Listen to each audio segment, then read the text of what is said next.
my collaborators and I had all grown up in children's theater and we knew it so well. So for us, we had the great gift of the world of theater and youth theater, which has this weird adultness with these children. It's like, it's inherently a little like, you know, should these kids be doing this musical that's about, you know, student protests and a nightclub in, you know, like Berlin in the 40s or whatever. So I think we actually tone down what children's theater often is. You know, I think in a lot of cases, my memories or my friends' stories of how inappropriate theater teachers can sometimes be, the things that they can challenge kids with, the things that they can ask kids to say. It's like, you know, I think we're trying to be smart about showing that and enjoying that and using that to really give us permission to push the envelope while still, you know, not going beyond what would feel right.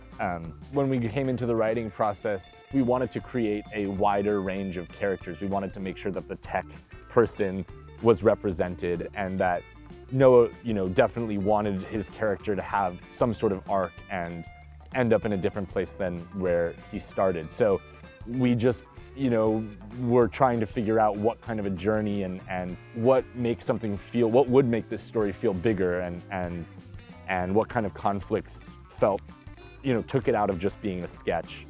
And so that Ben and Molly relationship, the Amos, Rebecca, Diane relationship felt like something to really hang on to. And then, yeah, Noah and Glenn being both a guide to Troy into the world, but also on his own journey to finding himself.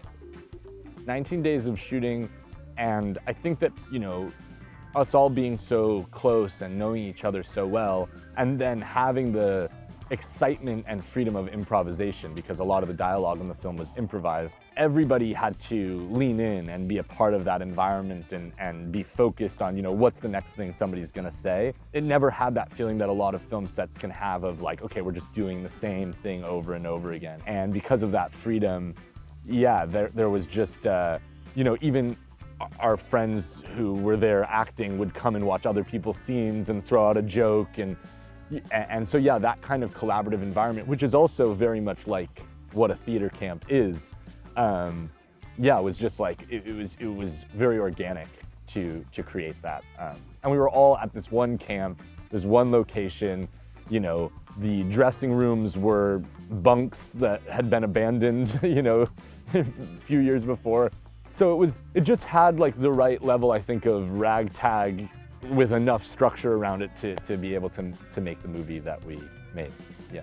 We were deeply inspired by a number of comedies and musicals in making this movie. I particularly really loved like the films of Whit Stillman and his comedies, and I think that idea of a small world that has its own rules.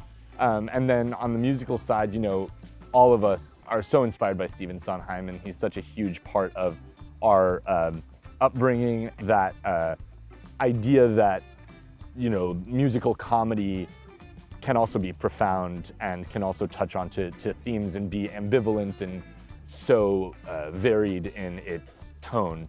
Showing this film at Locarno is such an honor. It's so amazing to be here. I'm excited to, you know, bring this film to people who might not have a lot of experience with summer camp in particular. I know that's not a thing everywhere. I know that is a very specific world, and I'm excited to see how the comedy plays for people. I think what I would hope is that people laugh, you know, that I think is the big takeaway, like that we have been able to tap somewhat into the universality of theater in particular. As absurd as our movie is, you know, the commitment to arts education, to inspiring kids to express themselves, the diversity of the community, of the theater community, will speak to kind of a universal interest. Hi, I'm Nick Lieberman, co-writer and co-director of Theater Camp, and hello to the Locarno Film Festival audience.